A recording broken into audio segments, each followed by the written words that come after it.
Hey, what's going on? I'm Alex Southey, and you are listening to another episode of Your Worst Song.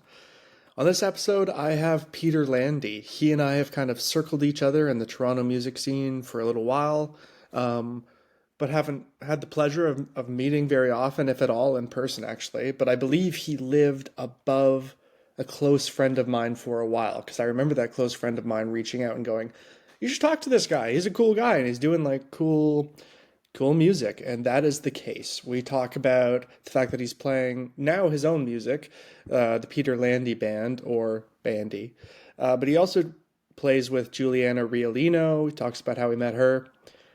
He plays with, basically, he has a funny story kind of for every band that he's joined. Something that I thought was pretty interesting is he's American. I did not know that. He gives Canadian energy quite a bit to me. Not only in the way that he dresses, but just his vibe. So I wonder what you all think about that. He's from Long Island, and like I say in the interview, I thought that was like fucking Long Island, bro. But he has no accent. He has zero accent. Uh, just a lovely vibe. Just a lovely vibe. A little bit like my chat with Jaguar Son last week. These people just exude a contagious calmness. I hope you feel that in this case. And I hope you check out Peter's music and the associated acts that he plays with, their music. It's all kind of, other than what he's doing now is mostly under the banner of rock, as wide as that is. Some of it is more like roots rock, some of it is more um, indie folk rock or something like that. So lots to talk about, lots of cool stories, and I hope you enjoy it. I'm Alex Southey, and you are listening to Your Worst Song. That intro, it's so funny. It's always like, where do you look? What do you do for the first 5-second countdown? How's your day been? That's usually how I start. Like, what did you get up to prior to this? Not too much. Slept in a little bit. It's rainy here, as you know, and our bedroom's down in our basement, so it's kind of like it's a bit of a cave. So on a rainy day, it's like it's a good day to sleep in. Not too much. Just kind of like doing stuff around the house, and just getting ready to chat. Is that having the basement and then the rainy weather? Is that like gloomy or is it cozy? Because I could feel like it rides that line. I would say I think cozy. Okay, gloomily cozy. Yeah, yeah. Gloomy. Yeah. Okay, yeah, I would agree, especially on a day where, your responsibility is as something as simple as a podcast or something. That's probably nice. No, it's been a good day.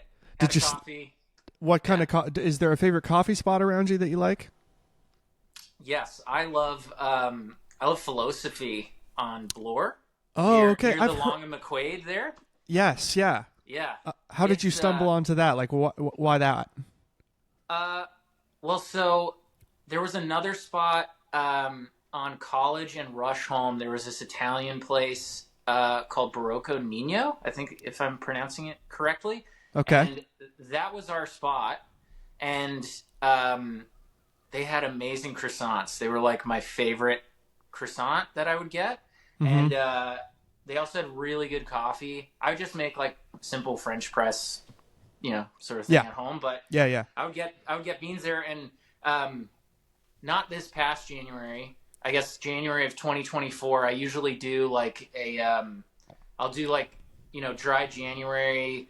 My partner Kristen and I will try and do like a month-long yoga challenge, and then nice. I also, which is great. That is great. Way to like reset the year. And then like when we're in the challenge, like I just try and take it for like as long as I can, sort of thing. Sure. We got really into yoga during the pandemic. It was awesome. But it's a good thing to get into. I mean, at least it was a health trend you got into, as opposed to like we got really into cigars. Yeah. Oh yeah, our humidor collection just went through the roof. Yeah, exactly. Yeah. So sorry, that January I also decided, I was like, I'm gonna try doing no sugar, which means no pastries. Like I'm a pretty big pastry guy, and so I was like, okay, I'm gonna take the month off of all that stuff. It was pretty intense. Like the whole time I even if I was just like sitting on the couch watching TV, mentally I felt like I was just like, you know, always like at a 10, just like Yes. ready to go. It was really weird. Oh, that sounds rough. Yeah, it was interesting. Like, definitely helped for some things, but when you're just trying to like wind down at the end of the day or just like watch whatever show, Yeah. and you're just like, I want a croissant. It's so funny that during dry January, it wasn't like, oh, I would love a beer. You're like tapping your knee like an addict, but it's for a croissant. I want an apricot croissant. Yeah, it was just like, it was, some days were pretty brutal. But, so anyway, end of January, like, I think I had like an eye exam and a dentist appointment that same day, and it was like both appointments were like pretty early in the morning. Like I'm not a morning guy. Like I'm just hardwired to be a night owl. So like okay, kind of like anything in the morning is like early for me. And so I was like, oh okay, I'll just like get up. I'll walk down to Barroco Nino, and I like tried to open the door, and I was so tired I didn't even realize that it was papered up. They went out of business. Oh, and I didn't know this, and I was just crushed. I like couldn't, because I was so mentally prepared and excited, and like literally for weeks had been thinking about like, oh, it's gonna be so good. And so they fully folded, or did they move, or what? I think they fully folded. There's a new place now which is really good. I think it's called Gato Ghost. Okay. But, yeah, Philosophy on Bloor, we just kind of stumbled in there this past like fall or winter, and I was just like, this place is awesome. And it's like right by Long McQuaid, so it's like I'm there all the time. Like I'm super close to there. And so like just go get a coffee and then just like see what's on sale in the drum room. What a life. That sounds amazing. Yeah, it's pretty good. You know, I don't really buy anything in the drum room, but well, maybe this leads me to a way into your music, or a way into like more of your life. If I don't know, do you have a like day job kind of thing, or is it all, is music is your job? Music is my job, but aside from like playing in bands and doing sessions, I also work as a stagehand, like freelance stagehand. Cool. So everything is music, everything is freelance. So some months, you know, the roller coaster ride is a bit scarier than other months, but yes. But it's fun, man. It's like you know, I've been gigging and playing in bands since I was like 13, and so you know, I know what it's like to like, you know, play a show, load in a show, do all that stuff. But working doing the stagehand stuff's interesting because, you know, I'm working at a lot of different venues, all sizes across the city. So sometimes you're loading in bands where it's like just a back line, or you're loading in a band at History where it's a full, you know, they have a full production with like, you know, lighting rigs and stuff like that. Like I try to stick more to the backline stuff just because like I know more certainly about that, and it's more my interest. But you know, you learn a lot every single show, and you know, I work with a lot of great guys and great people, and you know, also get to see bands that I'm a fan of, and you know, get to work their shows and stuff, which is cool. So working their shows, that's pretty wild. Like I'm curious if you've worked anybody's shows where not just I was a big fan of these people and now I get to see them, but also like even maybe somebody that you don't even like. Like this is just a random example, but like Taylor Swift or somebody comes to town, like it would be interesting to see the entire back setup. I feel like just so any artists like that who have come where you weren't even a fan, but you were like, wow, this is a pretty interesting setup. Yeah, I'm trying to think. I mean, there's so many. I mean, the Taylor Swift shows, those shows I don't really work, like the Rogers Center or Bud Stage shows. That was just a genre example. But like guys who I work with work those shows. Like a lot of guys that I know were like, they worked on the Metallica show when it came through town. That's probably cool. Like that was a crazy setup. Yeah. I mean, one show of a band that like I'm a fan of and like grew up listening to, like I worked the Modest Mouse show. Like that was very cool. And that was that they were touring the Good News for People Who Love Bad News album. So that was pretty wild, like, you know, watching them play that record. And like, I'm just like, man, if I could tell, you know, high school Peter in art class listening to, you know, this album, like, oh, you know, and not, it's not like a, you know, crazy big deal or anything. It's just cool. It's just very, very cool. I think and they were super nice and great show. And like, yeah, it was fun. That is a big deal. That's awesome. Yeah. No, it's cool. It's cool. Yeah. Anyone else that like I wasn't expecting? If you can't think of one, that's fine. Yeah.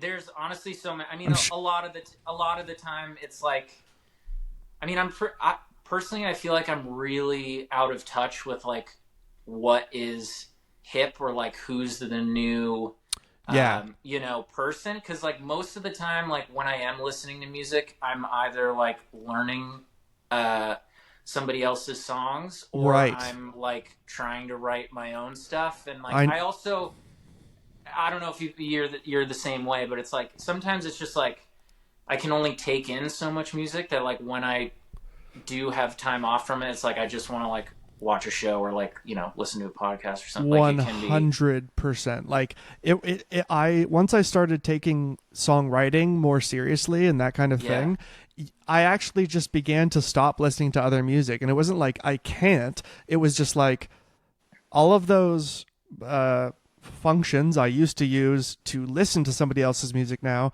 it all would just, even if I listened to somebody else, it would lead me back to thinking about what was going on with my current writing or recording.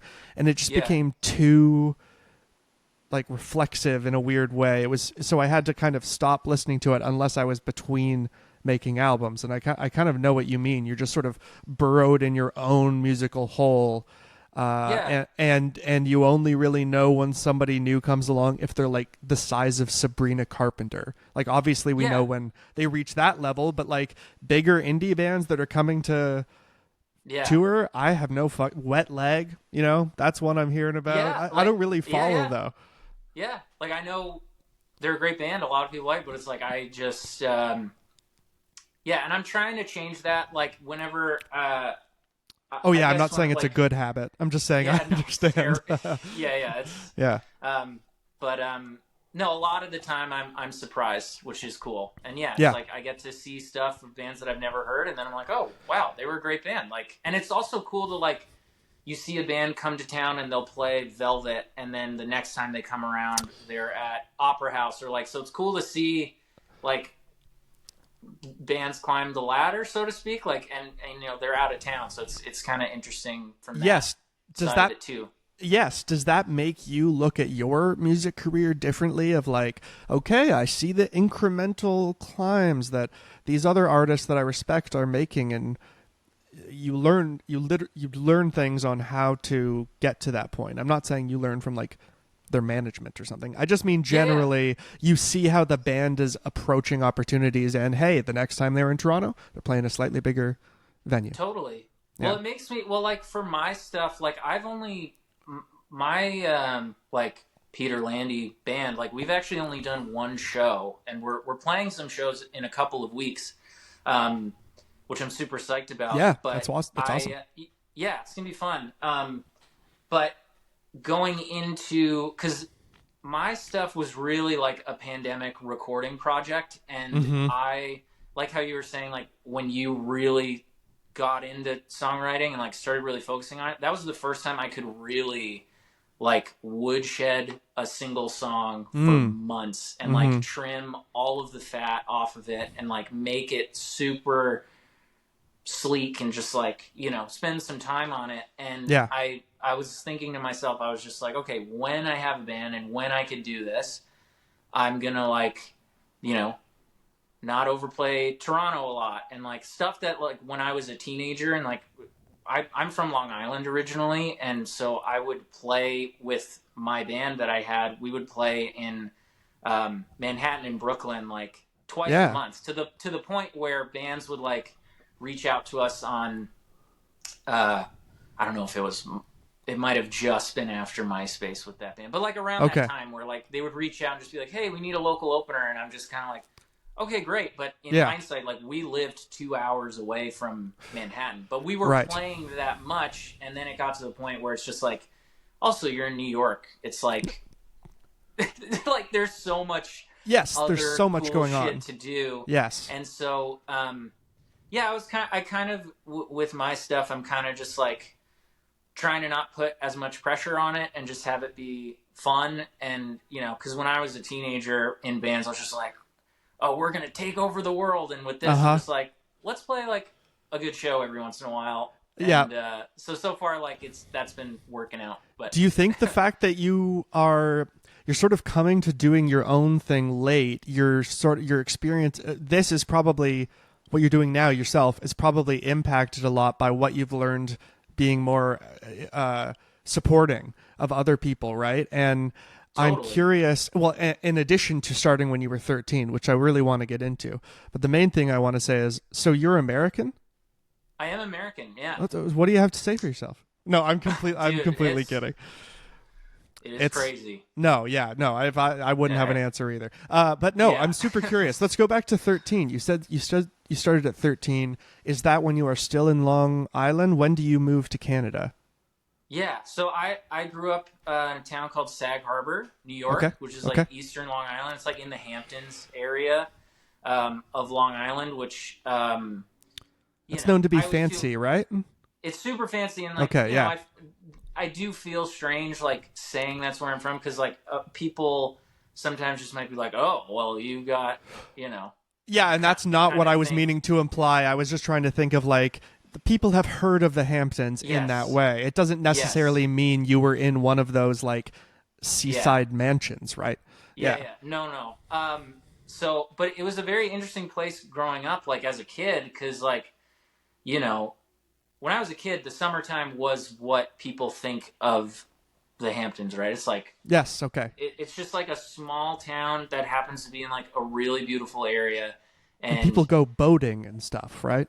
People go boating. They go, it's changed a lot since I was a kid. Like when I was a kid, Sag Harbor had like, it was kind of the last town where you could that had like a lot of the mom and pop shops, like pizza places and ice cream, and like it was just a great place to be a kid because you could like walk around and you could, you know, hang out with your friends around town and like still like you can buy pizza for pretty cheap and all this stuff. And now, especially since after the pandemic, it's like a lot of the people that have those second summer homes and they're from Manhattan, it's like they moved out there permanently during COVID, so it completely changed like from it being a summery, touristy somewhat.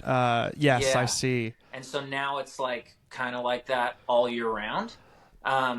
So it's changed a lot since I was a kid, but you know, I'm really grateful for, you know, of course. Growing up out there, and like my parents were and still are super supportive of like, you know, the whole music thing. Like my mom's a retired school teacher, my dad's a land surveyor.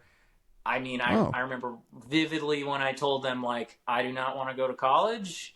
I want to just, like, get in the van and, like, give this a shot. They were like, okay. Like, you know, like, it's a lot. It's a lot to just, like, kind of do that. And I'm sure absolutely. Even if you've been showing, like, ability beyond your years, even if, like you said, you're starting at 13 and your parents had seen that and clearly you were, if you start at 13 alone, you're going to learn something by 18, right? By the time you usually go to university. So it makes sense that your parents were willing. I have more questions about crazy. Long Island in general, because like you said, the Hamptons is famously nice. But as a Canadian who's never visited Long Island but has devoured American pop culture, I've heard, isn't Long Island supposed to be like fucking Long Island, bro? Is it? But you're not like that at all. No, I missed the accent. Okay, yeah. I didn't get it. That's more like you come across as Canadian to me, but maybe that's because I thought you were that. Well, it's funny. My buddy Tyler, who he plays in my band, we actually we met doing stagehand stuff, and he's we've recorded some of my songs together. He's like, you're the most like honorary like non-Canadian Canadian that I know. He's like, you wear like denim all the time and you love Sloan and like, Yes. I'm just like, yeah, man, like it's pretty funny, but For sure. and it's funny, like, because people that I meet for the first time, they can tell I'm American with like certain words, but then I'll come home or I'll talk to my sister and she'll be like, you have an accent now. And I'm like, so I'm kind of like riding this line. I don't think hey, it's cool. I'm happy about it. Yeah. Me too. And you're wearing red and black flannel and you've got an accent. You're a Canadian, man. Yeah. Neil Young t-shirt. Yeah, exactly. Russ never there we sleeps. go. And it does not. It does not. I want to know. Sorry, go ahead. Oh no, I was just gonna say, like, the accent of Long Island is more Up Island, which is actually western Long Island. Up Island isn't north. Up Island means west on Long Island. Weird. Which is kind of interesting. And then you're not in Long Island; you're on Long Island. Yes, I think, which is, I guess, grammatically correct, but weird to wrap your head around. Yeah, there's a few things that are. No one says you're no one says you're on Manhattan, even though. No, you're in it. Yeah. Odd. You're in the city, but I'm on Long Island. Yes. Wow. Yeah, it's funny. Well, what I was going to get to was I want to know exactly what you were doing at 13. Sure. Yeah. I was playing. I had a band with my friends, and I started as a drummer. Like when I was 7 years old, like that was my. I just like, I tried sports. I tried doing all that stuff as a kid, and I like.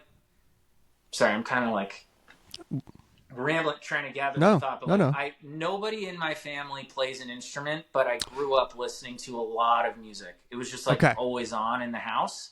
So your parents were music lovers, even if they weren't musicians or had any ties to the music industry. Yes, and my grandparents, and so like I was getting a lot of, my parents grew up, loving new wave, and like they loved the Police. The Rolling Stones was always on in the house. Like I remember hearing Billy Joel, he's a huge Long Island guy. And so like when I was a kid, I grew up listening to those records, and when I was a teenager, I was like, Billy Joel, whatever, like I'm gonna I was Piano Man, who cares? Now I love it, and it's like that record that just like brings me back to a specific time, and they're just so good. Like The Stranger is such an incredible album. I know exactly how that feels. Not the Long Island version, but being a Canadian, you grow up as the hat of this like pop culture powerhouse that is America that sends everything to the world. It's impossible to not keep comparing Canadian stuff to American stuff. And like I remember passing through phases where classic Canadian artists, I would like respect them for what they'd done to music history or our culture, but I would, in terms of actually liking their music or not, kind of think it was dorky or lame or silly. And now that I'm a bit older and I like have a different relationship with Canada and a different relationship with music and age, it's so funny to go back to those things and be like, no, they're geniuses for sure, and they deserve all the adoration. Totally. Yeah. I feel the same way. And like my grandparents also, like they were music lovers, but also different styles. Like my dad's parents were like Elvis. Like I remember hearing Hound Dog as a kid for the first time, and just hearing that, and was just like, "What is this? Like this is super cool." It's still catchy as hell. It's still catchy as hell now. Yeah, but also just like the way. I guess I didn't know it, but like subconsciously, like the drums and the rhythm was starting to like seep into my little kid brain, and I was starting to like, I just gravitated to it just very naturally. And then my mom's my mom's mother, my grandmother, was like into folk and Simon and Garfunkel and like that kind of stuff. So I got like at a young age heard that style of songwriting and things like that, which is like kind of interesting. And then when I was a kid, the stuff that like I really grabbed onto, that I was like, oh, this is mine, was when I hearing the Chili Peppers for the first time, hearing Nirvana for the first time. Yeah, for sure. Those bands, I was just like, whoa, this is not my parents' music. Even though like my dad was listening to it, I was just like, this this is mine. Like, this is Yes. something I can like really hold on to, and just like sort of planted the flag. And I was like, okay, here we go. Well, and a lot So- of that music is drum forward, or you know, yeah. guitar and drum forward, but the drums are a focal point, unlike say folk, like what your grandmother was listening to, right? Like that's great, and it has a lot of amazing aspects to it, but it's not. No one thinks of classic folk drummers, right? That often. No, it's true. It's true. I mean, yeah, the record for me that really did it. It was Californication. That record came out like Totally. maybe 4 months after I started, like, had the interest of playing drums. Oh, that's perfect. And then I think that Christmas Santa got me a snare drum with like a little Santa cymbal that was attached to it. He did good. Santa has established many musicians' careers. I think he's owed a lot. Unsung hero of unsung hero, but celebrated every year and sung about explicitly. Yeah, exactly. Yeah, that sounds great. That's pretty interesting. So, Red Hot Chili Peppers, Nirvana. What about a little bit later? Because inevitably people's tastes kind of develop, and either they get weirder and they go, I want jazz fusion drums, or they get simpler or something. So what about that? So yeah, when I was 13 playing with my buddies, I ended up being the singer in that band because nobody wanted to be the singer, and my buddy Dave was already a drummer. So I was like, he didn't want to sing, and I was like, okay, someone's got to be the singer, so like I'll do it. Yeah. And Makes so sense. Around that time, that was kind of the boom of like indie garage rock. So it was like the Hives, the Vines, Okay. Interpol. They were super cool. They were a super big Brooklyn, New York. bands. Yeah, right. New Exactly. York, So that's closer to home for you. Yeah. Yep. Yeah. So it was like started hearing about those bands, and I mean, the Strokes was like, I think 2001 when the Strokes It was a little were, earlier really than some of the others you're saying, but it's all part of the same revival of garage rock. Yeah. Yeah. So like, I mean, they were still putting records out at that time, obviously when I was 13, but so it was like that stuff was pretty influential. And then there was also the like Long Island emo scene too, which like my bands were never emo bands per se, but like Taking Back Sunday was a huge band. They're from Long Island. Yeah, I remember them. At that time, My Chemical Romance was huge. Are they Long Island? No, they're New Jersey, but they were like they played. Sure. I mean, I never saw That's close them by play on Long Island, but it was like, kind of in that world. Like there was I know you guys had Much Music. We had we had Fuse. Did you ever hear of Fuse? Maybe I've seen old clips, but it's part of MTV. I think so, but it was kind of the like alt version of it. There was this show on Fuse called like, I think it was Steven's Underground Garage or some untitled. I forget the name, but he would like go to Warped Tour and like interview these bands. Oh, and so, interesting. Like, you would so I was getting kind of like these two different genres thrown at me. And I mean, At the Drive-In was a huge band too. Like they weren't a band anymore, but I remember when I heard At the Drive-In, I was like, this is wild. And then that was the time when Mars Volta was a band. And so all of these bands have quite active drummers in terms of how much they're participating. Yeah. Yes. So that was another thing is like I still am extremely drum centric. Like everything is drums just like all day long. But with those bands in particular, like Mars Volta, like I heard John Theodore for the first time and I was just like, this is insane. I mean, none of my bands could play like that or were, but we thought that was cool. Yeah, and suddenly you have a North Star that aligns with what you're into, and it doesn't mean you need to go exactly that way to be that exactly, but you have a successful example of what your taste is. Yeah. I mean, right. I'm also trying to think of like any other, maybe not when I was a teenager, but like when I was a kid, like Green Day was a huge band too, like pretty cool. Like he was just such a cool, I mean, it's in his name. He was such a cool drummer and just like such a character that, that was pretty influential as well. So, yeah. That's interesting. I want to talk a bit more about that last part, because you're right. He is a bit, he's almost sometimes pulling faces in the background. He's very animated in general. Yeah. You, as an honorary Canadian, you seem less outwardly animated, but that's interesting that that's an influence on you. How does that manifest in your playing? I don't know. It's funny. Like when I'm playing, I just try to like, lately I'm just trying to like focus on who I'm on stage with and kind of just like focus on like what's happening. I'm trying to be like super, that's very zen, super present. Yeah. That's the yoga, and like, poking through. Exactly. Yeah. Namaste on stage. Yeah. Downward dog as you're playing drums. Yeah.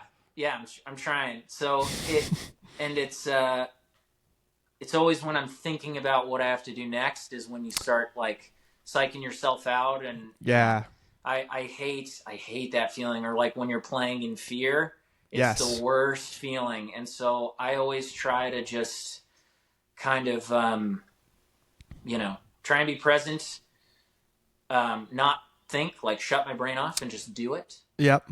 But definitely when I was a kid, like, and I feel like this is just natural when you're a teenager, like you're getting on stage for the first time. You're just like, you're trying to make a show. You're trying to like be a little showboaty and stuff. But nowadays I'm just trying to like, I don't want to be noticed. Like if I'm noticed, it means something's gone wrong. Right. I want to be like, just holding it down. Yep. You want to be a supporting actor. If you're getting the attention of the lead, that something perspective is off or something happened. Yeah. Exactly. But it is funny now doing, now being the front man of a band again, after not being one for the first time. It's like, not lean into the showboatiness by any means, but like, I now have to talk between songs and like I got to work on my stage banter. Yeah, and, like, it is a different thing for sure. Stuff, and that I do not have fun with. Like, obviously you get better at it the more you do it, but it was funny. Like, the show that we played in January, I was just like, hey, like it was just weird. Like, obviously you don't want to like prepare any statements or anything. No. But it's just like I was just like, oh shit, I gotta like. Eyes are on you, kind of. Yeah. Yes. So it's funny. So I'm curious, as you get through your career in your teens, you take off, you go for it, you're going to do the band thing, the music thing, you tell your parents. Inevitably, you played different places in the States doing that, I assume. But again, like, why land in Toronto? Why not go the classic thing of like, you spent time in New York. All right, now I'm going to go to LA and try and make it. Or, and Nashville. I mean, friends of mine still ask me that. They're like, what? Like, they're happy I'm here, but they're like, some friends are just like, man, like you could have gone anywhere. And for me, because I mean, where are you from? Did you grow up in Toronto or like outside? No, I was born in Vancouver but did most of my growing up in Markham, just north of Toronto. Okay, so it's kind of like, Toronto, I would imagine maybe for you growing up in Markham was like, oh, the city. Like it was just, it wasn't definitely Toronto or whatever. Yes. It was like, that was kind of New York for me because, I lived so close to it and I didn't, even though I was a visitor and I wasn't like a proper New Yorker that like lived and grew up in Brooklyn and Manhattan. It's like, I was there all the time, and my relationship with New York always involved traffic and parking and like all of this stuff that just like wasn't fun. And so, and it was also kind of the thing to do. Like you graduated high school and like you go to college and then like, oh, I'm going to move to New York. And like, obviously that's amazing and that's super cool. But I just kind of like, I don't know. I didn't feel the pull to New York at all. You didn't feel, but it makes sense as you're laying it out, because it's like you didn't feel the pull because you don't see it as this super duper special thing anymore because you've been exposed to it and the bad parts of it, like the traffic and everything, so much, right? It no longer has the luster that somebody from Ohio coming to New York would see it with. Yeah. I mean, now when I'm on tour and I go there, I see it the way people see it, and now I love it. And like now I'll go to the bodega and I'm like so excited to get my sandwich and like all this stuff. Yeah. And now I love it, and now I see it for how the rest of the world sees it, and I appreciate it now. And it's like it's really cool. Obviously, New York is an incredible place, but I just didn't have the pull, and I was on. My dad and my sister and I, we would go to shows all the time, and we were online to see Jack White. This was like 2012. He was playing Roseland Ballroom. It was like his Blunderbuss tour, his first solo tour. I remember that. We were, it was a great show. And we were online, and we were sitting next to this couple, and we were just chatting, and like, they're like, "Oh, we're in town from the show. We're from Toronto." And I was like, "Oh, Toronto." I was like, "That's cool." And they're like, "Yeah, you know, we flew here like this afternoon." I was like, "Wow, like it's strange. It's really embarrassing, but like a lot of Americans like couldn't place Toronto on a map. Like even though it's New like a Yorkers, 2-hour flight." Yeah, like it's kind of crazy. And you know, I was unfortunately like one of those people.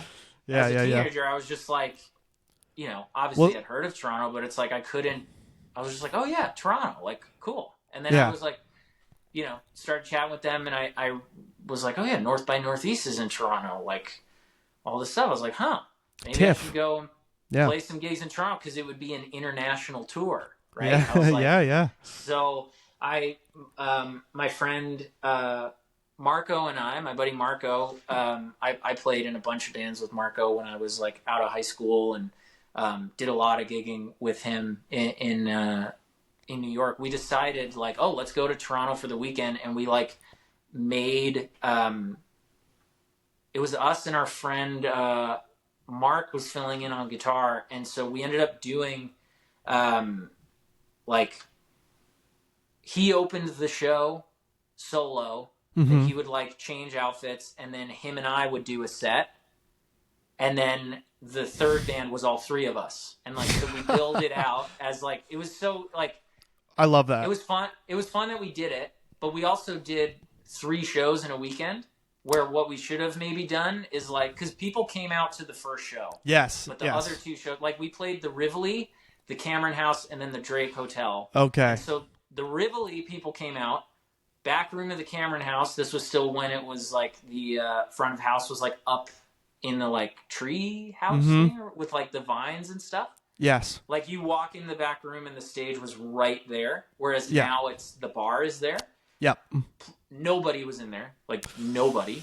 Yeah. And then the Drake Hotel too, like nobody came. So it was like, oh man. In hindsight, we were just trying to make a weekend out of it, right? Yeah, like we're, it was funny. We had a great time. It was awesome. But like now knowing how to set up a show and all that stuff, is like, should have probably had some local openers on it. For maybe sure. Play one show and like maybe then play Hamilton or London or kind of thing. It's tough to do a multi-night in the same city unless you're like a real established artist that would, like we just said, like if you're Beyonce, you could sell out 7 nights in a row in Toronto if you wanted to or something. We were not Beyonce. What? Not. Oh, why am I interviewing you? I thought you were Beyonce. Yeah. Jeez. Sorry, man. But no, we had a great time. It was really fun. But that trip, I was just like, wow, Toronto is really cool. I was just like, so even though the first show, even though that was only the like big success for you, it still was interesting enough for you. The lack of success in the other 2 shows didn't sour it? Huh. No, I mean, because we were walking around and it was like, What time of year was it? August 2012. So summer, good time to be here. Good time. Yeah. Like seeing streetcars for the first time, and like the CN Tower, like just cool different architecture, and like I know a lot of people compare Toronto to New York, which at that time maybe I would have been like, oh yeah, like it has aspects of it, but like Toronto's its own animal. It's certainly its own thing, but it's its own animal, and also I think it's like easy to say New York because they're sort of but what it actually is it's more like Chicago. That's how it feels to me. Yeah, I can see that. But anyway, sorry, continue. That's it's just like it was reminding me of like I mean, it doesn't now, but at the time it was like, maybe a bit of Austin, Texas, or like Seattle, like certain neighborhoods. I Yeah. reminded me, because at that time I was starting to like travel and tour, and Yeah. but I also like loved the idea that I was just like, man, I could leave.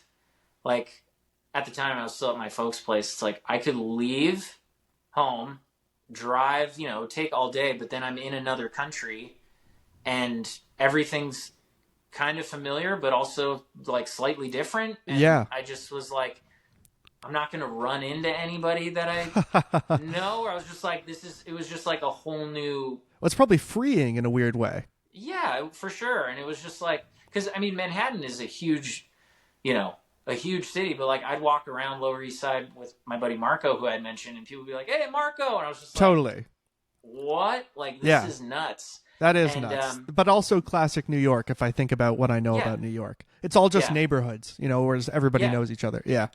Yeah. I mean, and it's like here too, right? It's like, we live on the West End. It's like we walk around, we see people all the time. Totally. It totally. just like that naturally happens. But at the time, I was just like blown away that like, yes, wow, a person can just find you. Like you could just bump into somebody in like the biggest city in the world. So yeah. Yep. Yeah. And then so I started coming back for like kind of every year for like Indie Week and Canadian Music Week. We would try and come up, and every time I just really liked it and loved it, and like never wanted, just always had a great time. And and then one of those trips I met my girlfriend Kristen. So we met, and then we started dating long distance, and then after a few years I decided to make the move, and I moved here in 2017, January 2017. Wow, the rare example of like a long distance, 2 countries, and it worked out, and damn. Yeah, it worked out. That's awesome. That's sweet. Wow. And so that's so that makes more sense as well for Toronto. I'm curious, just because you said there are elements of it that remind you of Seattle and Austin, Texas. The obvious answer as a Canadian for Seattle is Vancouver. I assume now you've been to Vancouver before. Yes. Yeah. So what do you find about Vancouver? Like, because Vancouver is also Vancouver, Montreal, Toronto are like the more internationally known ones. Maybe Calgary as well because of the fucking Stampede. Yeah. But basically, what did you think of Vancouver? I like Vancouver a lot. It's funny. Every time I've been there, it's been beautiful weather. Like, wow, okay. Most of the time, and same with Seattle actually, because it's usually on a tour, it's like you do Vancouver, Seattle, or sure. vice versa. It's like those are together. Yeah. And every time it's been super sunny. I mean, there's been, a couple occasions where it's like you get the rain, but, going to those places for the first time, I was just like, oh, this is going to be miserable. And then it ended up being like a really nice time. Totally. I haven't spent like, I'm sure you're aware. It's like you get into a town or a city and you kind of only have like, you sort of get a certain like block radius of like a grasp on a place, because you're like, okay, we got to load in, we're at the venue, let's find coffee, let's get on the Wi-Fi, or you just like want to chill and you don't even leave the venue. So a lot of the places that I've played in Vancouver have been on East Hastings, which as you know is like a pretty pretty gnarly wild place, but obviously that doesn't encapsulate the entire city. Like, driving around, I've had, I've always had a great time going there. So now being in Vancouver, I guess the thing that reminded me of Seattle was the CN Tower, because I was like, oh, they both have needles. Yes, that is like, true.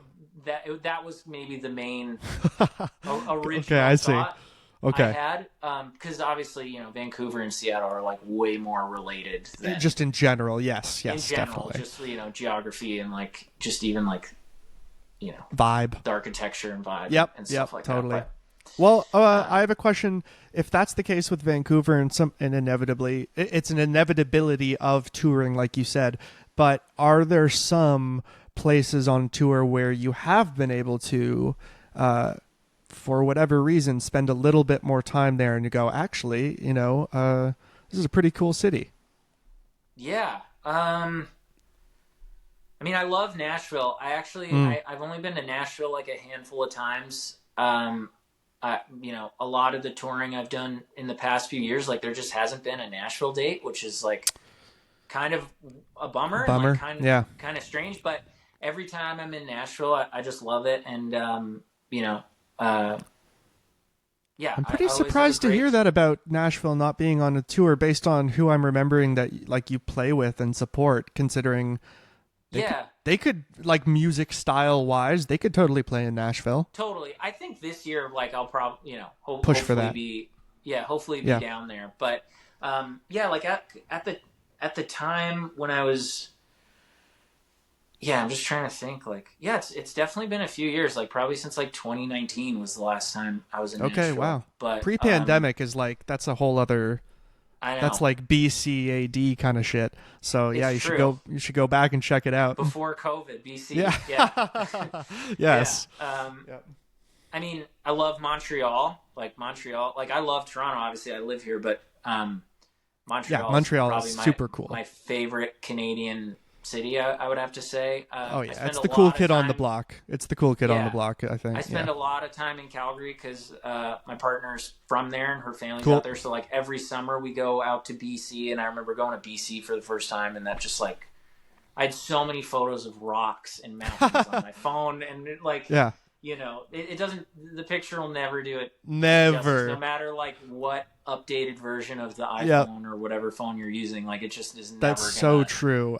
Yes, Yeah. out there you see something every day that you want to take a photo of in nature, and then you look back at it later on your phone, you're like, this is dog shit. Yeah. This Yeah, looks nothing doesn't really like it. hit. No. Doesn't hit the same way. Does not hit the Yeah. same way. That's funny. Yeah. Well, how do you begin to get in with bands or artists like Juliana Riolino? Like, how do you begin to find steadier work with them that way? Yeah. I moved here 2017. Yeah. I knew like a handful of people, but nobody that I'm like friends with now and the bands that I play with now. I moved here. I still had my band in New York that I was still like trying to get off the ground. That band was called the Glossies. We had like we were like an alt rock sort of duo. I was singing, playing guitar. My buddy Dave was the drummer.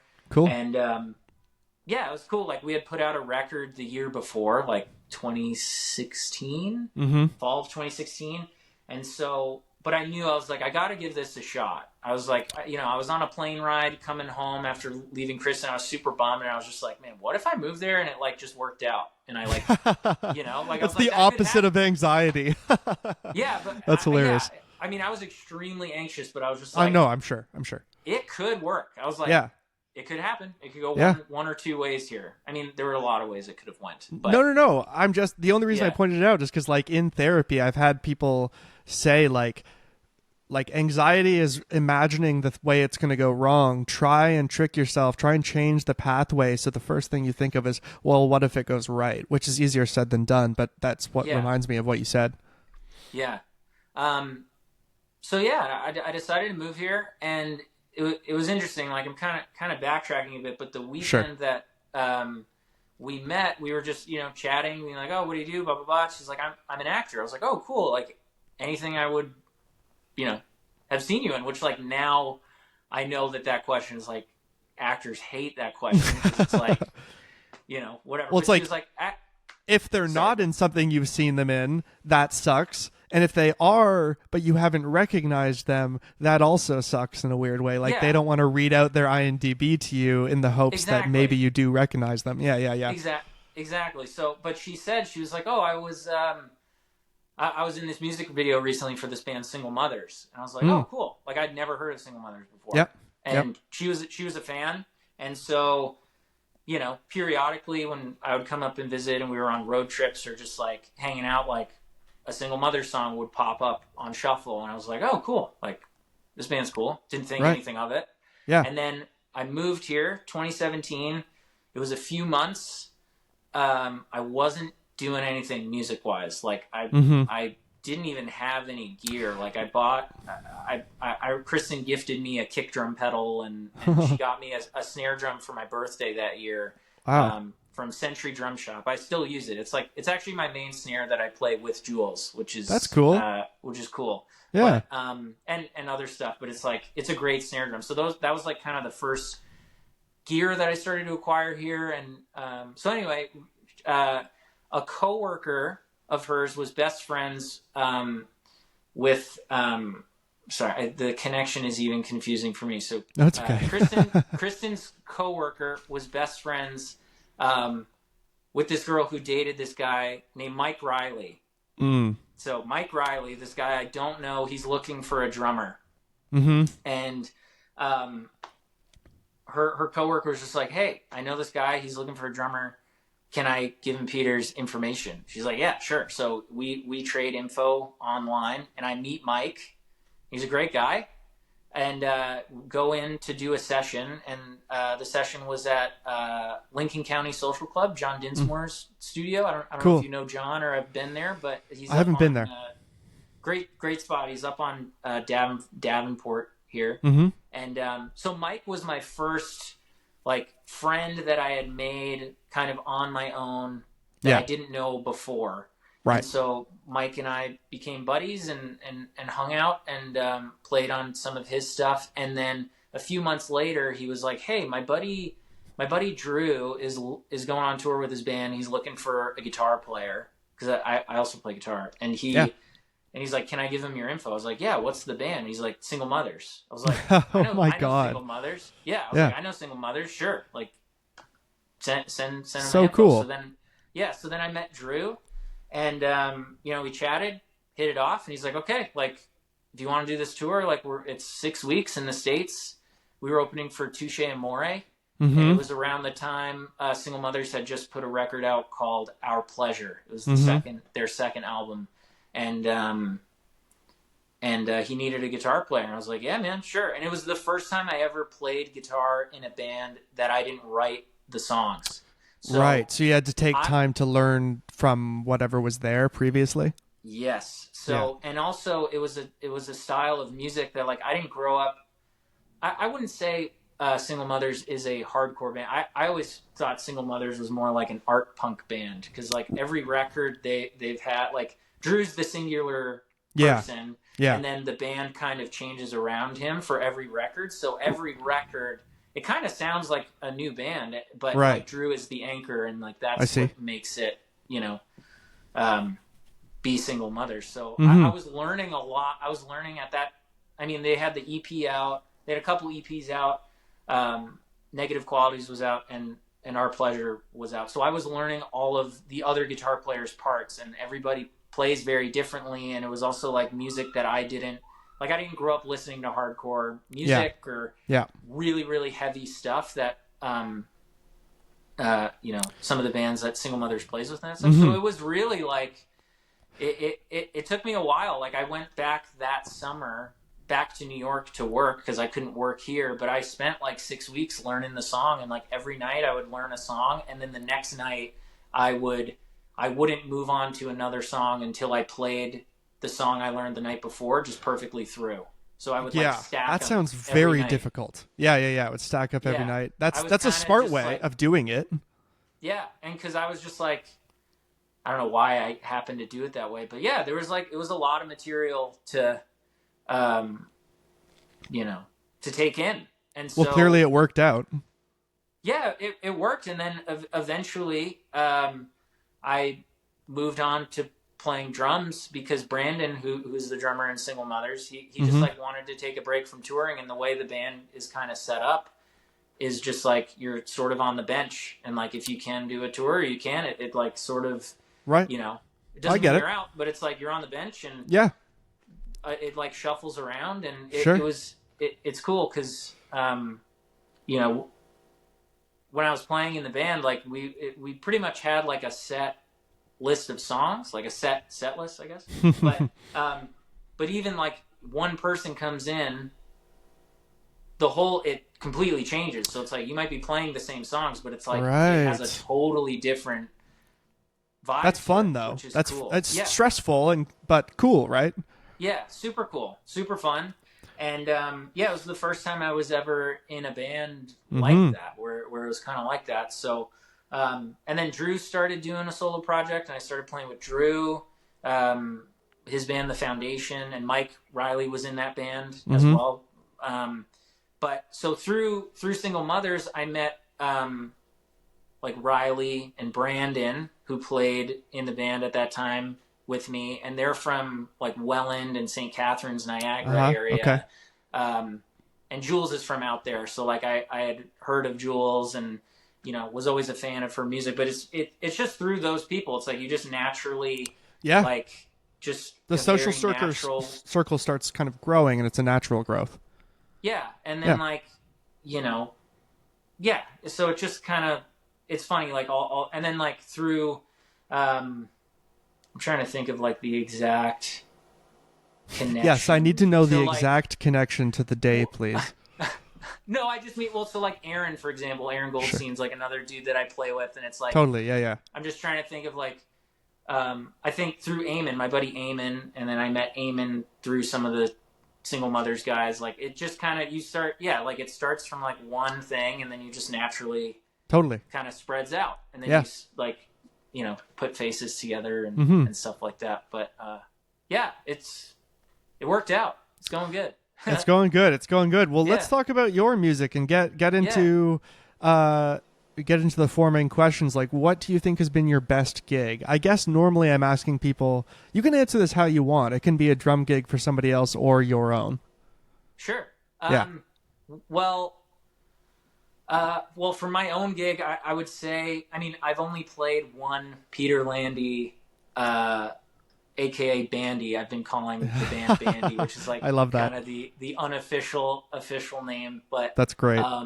Was in January, and that was a great show. Like, it was really nice to play those songs. Like, I had never played those songs with anybody in a room. Like, the first time I had heard my songs, aside from me rehearsals, overdubbing, was at that rehearsal, and it was so cool because it's like I had it was me on drums singing behind the kit. My buddy Tyler, who I recorded, I've recorded some of my songs with.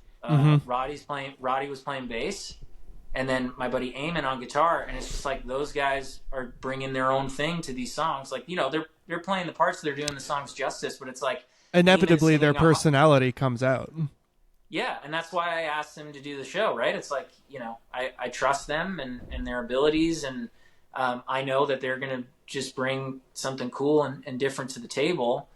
So that was a really great show. And then like other shows where I've been the drummer in the band, there's been a lot. I've been really lucky. Like I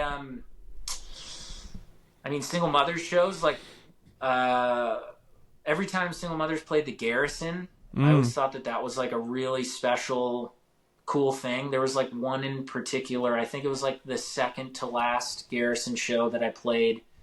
That was just a really great show, and somebody like shot that on their phone. That one's on YouTube. I forget the exact date, but that was also like after the pandemic, so it was just like this energy of like, it was nuts. The energy that makes sense, because I was gonna say why I like the Garrison, but like why the Garrison? Yeah, I think it was just that. I mean, that band is just such a high energy, intense show. Like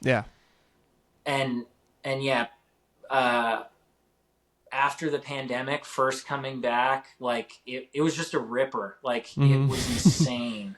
It was insane. It was a cool energy at that time. Like it was weird. It was fraught with nerves because everybody wasn't sure like how, it was opening in stages or whatever. But as people started playing more, that was a cool energy in Toronto.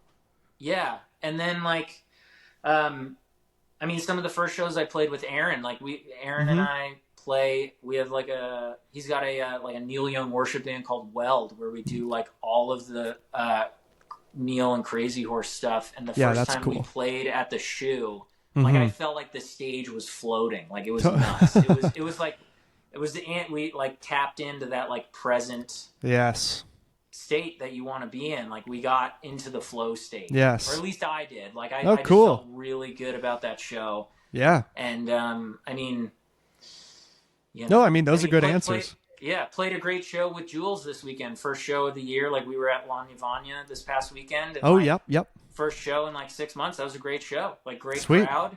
You And know, remind me where that is. Remind me where Lanya. St. John's. Okay. St. Yes. John's. Yeah. Right. And Maritimes. I'd never been there, and like that was cool. And Sweet. yeah. There's Cool. been a lot. I've been lucky. It's been fun. Well, let's talk about how you've been unlucky. So, what about worst shows?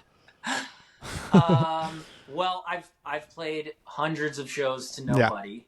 Yeah. Like a lot of people have, and that's Certainly. that's just the way it goes. But Yep. I thought about this, and there's one show in particular that was like pretty bad. That Okay. kind of actually will be nice to talk about because it's all right. a sort of therapeutic sort of way. But it was it was my band that I mentioned, the Glossies. We had like just put out our record, and we got booked to play like a pretty hip place in Brooklyn, opening for. I won't mention the other person's name, but like it was like a person who was just like at the time was on the up, and like it was cool to be at this person's show, and like we would listeners might recognize the name, kind of thing. Yes, yeah. Okay, and gotcha. We like really had no business being on this bill, like just genre wise. Like we were a very loud like we were trying to do like, you know, Nirvana essentially and Dinosaur Jr. Like those were my influences heavily at the time. So it was like, you know, big muffs and loud. Super loud, like rim shot drums. Like, you know, at an indie rock Brooklyn show is not really the thing. Like we would clear the room really most times when we played in Brooklyn. Like we were good. Like I'm not downplaying. It was just like it's the nature of the volume. Yeah, and just like I feel like a lot of the shows that we played at that time, like they weren't like we just weren't. We would just do gigs to do gigs because we're like, oh, we got to do a show. Like it kind of goes back to what I was saying earlier about like, well, let's book a show where it's billed correctly and not like overplay and all this stuff. Like we were still learning at the time instead of like just saying yes to everything. So we were playing the show, and it was like technically the record release of the show, and we like got on, and we were super loud, and like I could see people were leaving, but then the people that were trickling in, I think they were coming for the DJ set that was after us. Oh, yeah. And so we were playing, we were doing our thing, and like I just saw people like dancing in the crowd and like air guitar. Like they were having in hindsight, they were having a great time, but I thought they were making fun of what I was doing. Like I Brooklyn had hipster irony. Yes. Yeah, exactly. And I also had like, you know, I thought like I had flashbacks to like when I was in middle school, high school playing shows, and it was like the jocks would come and not come to the gig and make fun of you, but it was like, you know, had flashbacks to like I know that what you mean. kind of stuff. And you know, in between songs, I was just like, you know, talking to them and like kind of just being like, kind of calling them out in a way. And they were just looking at me, just being like, what is this guy? Because now you know in hindsight, they were probably just having a good time. Yeah, they were just having a good time. Yeah. And so like I was just not very nice, and like it was so in my head, that show. And it was also like we had built it up to this thing where it was like, okay, we're playing at this place, like this show has to be good. It you know, blah blah blah, all this stuff.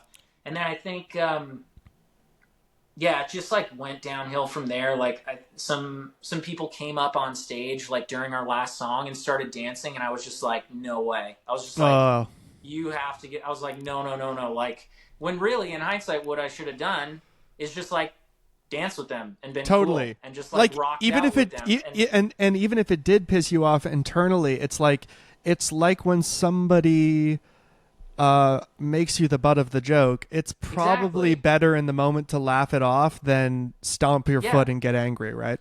Totally. And it just wasn't, you know, I'm older now. Of course. I see that it's just like, you know, shit happens, and that's a show. Like anything could happen at a show, and you can't let it phase you. And so that was probably the worst show. And like I got off stage, and my buddy Marco, who I've mentioned a bunch of times in this interview, he was at the gig. He was just like, dude, are you all right? Like what was it?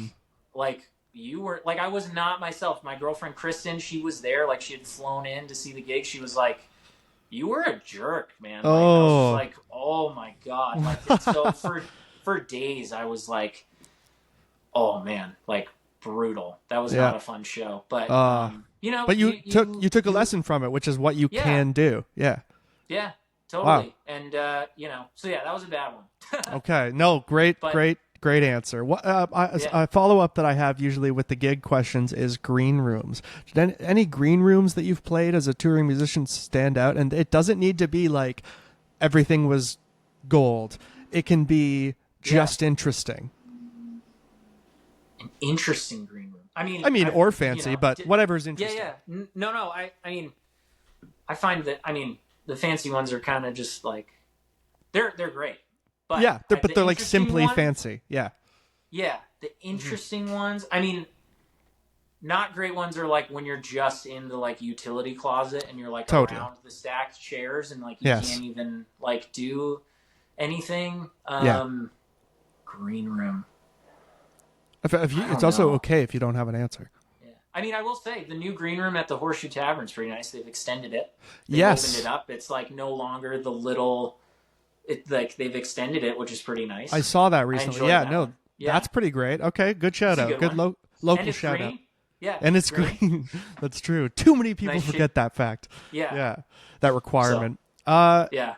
Okay, well then let's get into your music and answering best and worst song. I know your music, you're closer to the start of it than, say, you playing with the other musicians that you do, but I would never make you choose one of their songs. So, I'm curious I love all their music. Of course, I'm sure. I'm sure. I love all their music. So for yourself, how do you want to answer this? Yeah, so like you're saying, I don't have a massive back catalog that I can really like dive into of Peter Landi stuff, and like I certainly Bandy. Bandy, thank you. Yeah. I stand behind the work, you know, like I do take a lot of time and like make sure that what I'm putting out is you know, at least just for me, something that like I want to listen to and I can just be like, yeah, that's a great song. I like that. So yeah, I've thought about this. I would say I think my best song is a song that I have called Drive. I really like that song. Drive. Okay. Drive. It's wrote it during the pandemic, came to me very quickly, and I just think it's a really cool song. I play slide guitar on it, which is something that I don't do, so I kind of like had to learn and figure it out when I was writing, because I heard the part in my head. Okay, I was going to ask, what led you to that if you hadn't already started with it? That's interesting. You just knew it, like this part has to be a slide. Yeah, like I knew the song. I wanted it to kind of be like, I was going for like the verses kind of channeling the Pixies, like dark Pixies, like kind of. Love it. I love the Pixies. Have a song. I love them. Yeah. They're one of my favorite bands. I think they're the best band I've ever seen live. They're incredible. Just so good. But they have one of their newer records, Indie Cindy, there's a song on it, I think, called Magdalena, I think is the name. And it's just this like really cool, dark, chugging guitar song. And I was like, that's kind of I wasn't like trying to rip that completely, but I was like, that just kind of it can inspire you to do your own thing. Yeah, and then like when I was playing it, I was like, oh, this is kind of reminds me of. So in my head, I was then like, oh, I need to sort of come up with like a part that Joey would play, like a super like high kind of like gain, just like weird, maybe dissonant sort of lead. Yeah. And then I also was like, picked up the slide and I was like, oh, this kind of has like a deserty vibe, and then that kind of made the chorus this like, you know, you're driving through the desert. The song's about drive. Yes. Driving around, listening to music, and that's perfect. It's a drive song. So I really like that song a lot, and I've you know, going back and having to like learn those songs for the show I played and the shows that I'm playing in a couple weeks, or not sure when this will be coming out, but maybe it's the shows have happened or they're going to happen in a couple of days, but anyway, learning these songs, I was like, I love this song. That's a really good. I'm proud of that one. That's very pure. You get to listen to it and you go, I love this song. That's great. That makes it a good answer for this question. Yeah, that's great. So drive. Yeah. So basically, the reason, if I can summarize it, you kind of the reason this is like your best is because you achieved what you imagined you wanted for this song. Yeah, I mean, so it's funny because like I feel that way with the other songs that I've written and I've put out, but I guess it just boils down to like I like the song. I really like the chorus. Yeah. I think yeah. it's like I think I hit on some like relatable lyrics and like Yeah. I mean maybe you've had this feeling of like there are just certain songs you hear in a car that just hit way differently than if you're like, you know. So I was trying to go for that. And, no, that makes sense. Yeah. So yeah. Okay. Well, then let's talk about the opposite. What do you think is your worst song? Worst song. So again, Stand by the Work. But yes, thinking about it, I think my worst song is a song I have called IOU.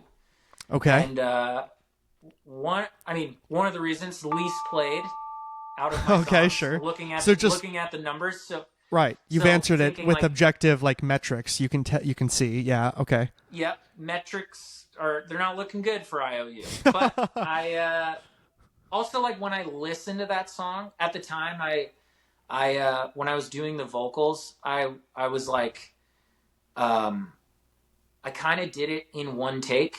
And I was like, I felt good about it. And I was like, okay, maybe then that should be the take. And now listening back, there are like certain things that only I hear that no one else hears that I'm like, I should have like maybe, you know, I spent a ton of time trying to get a vocal on that song. But as you know, it's like, you're never going to get a perfect thing. And that's something that I'm really trying to work on. And like, I'm a perfectionist when it comes to like my own stuff and like just playing and, you know, because it's going to last forever, right? It's like, yes, it's going to last forever. It's going to last forever. But something that helped me when I struggled with that same thing is thinking about the fact that the word is record. It's like a moment in time. Yes. It can change and you can develop it over time. There are no rules. If in 3 years you want to go back and you go, you know what, it's bothering me enough, I'm going to make a new version. Do it. This is the Wild West of art, you know? But true. I do understand though. Yeah. So yeah, just for those reasons. Again, like I think it's a great song. Like that one, I was really going for like Tom Petty, "Damn the Torpedoes" kind of vibe. Great record. And I great record, and I think I nailed that. Mm-hmm. And I'm happy with. But yeah, some of the vocal performance on that one, I'm kind of just like, maybe I could have like, you know, done another take or two. Or just like I get that. Yeah. I get that from like a wanting it to sound as like a product as good as possible. But the cool part of what you did, warts and all, is the fact that when you say vocal performance, in this case, it actually is, as opposed to something. And I'm not saying that's a bad way to do it. That's sometimes how I do my vocals, is like little pieces and pulling. But in this case, it's an actual performance. So it's cool. And my guess is, even though there are some warts, to use the aforementioned word, it's going to sound more human than if every part was a 10 out of 10. Totally. Yeah. Yeah. I agree. Yeah. Yeah. Oh, but still, answer makes sense. So like, I was, as you were answering that, I was also trying to do the mental math of when this will come out, so that you can promote stuff, I guess, if it makes sense to you. I think this will probably be early July for those listening. Okay. That's early next month. The shows have happened. They went great. Yes. Okay. The shows have. So what about July onward? What anything coming, either for yourself or supporting or whatever? Yeah. July. Yeah, July. I've got Jules has a couple things in July. Playing Dawson City with her, which I'm super psyched about. Going to the Yukon.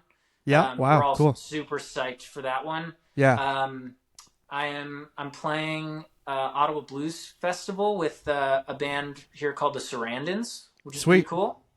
Great indie rock band. Started doing some session work with them. Is that named after Susan? I should ask them. Okay, yeah. I thought so, but I would assume so. I would assume so. That's the only famous Sarandon that I know. But anyway, okay, so that. Yeah. Yeah. Yeah, there's a bunch. I'm trying to go through my mental calendar, but yeah, the summer's really big. Yeah, if you're curious, summer's, people listening to this, just follow, look at yeah. Peter's socials and stuff like that, I guess. Yeah, but it's gonna be a great summer. I'm super psyched, getting to play with a lot of awesome people and friends and shows. And every time I see a post from you, it's always something pretty cool. Yeah, thanks, man. Yeah. I'm feel very lucky and grateful, and just you exude that. It's good. You exude that, so that's a good thing. Thanks, man. Yeah, I tried it. Yeah, thanks. For sure. Well, look, at the end, I usually just have the person restate their name and the name of the worst song choice, if you wouldn't mind. Sure. My name's Peter Landi, and my worst song is IOU. There you go. Thank you. Awesome. Actually, you know what? I'm not gonna. Normally, I cut it off right here, but I'm gonna add this for people listening. There are copyright issues that are happening with Spotify, where I used to tag on the worst song to the end of the episode. They're being pulled now in some cases, or I'm having to fight them. So, with that said, for fans and of the podcast, and for you, just so you know, I probably won't play your song at the end of this. But Spotify lets you choose like related song links or something now when you put out a podcast. So I'll choose that. Is it up on Spotify? It is, yeah. Okay. That's streaming everywhere. So okay, then great, perfect. But yes, thank you so much for coming on. I thought this was a great conversation. Man. Thanks for having me. I'm a fan of the podcast. Thank you, dude. Yeah, thank you. It's great.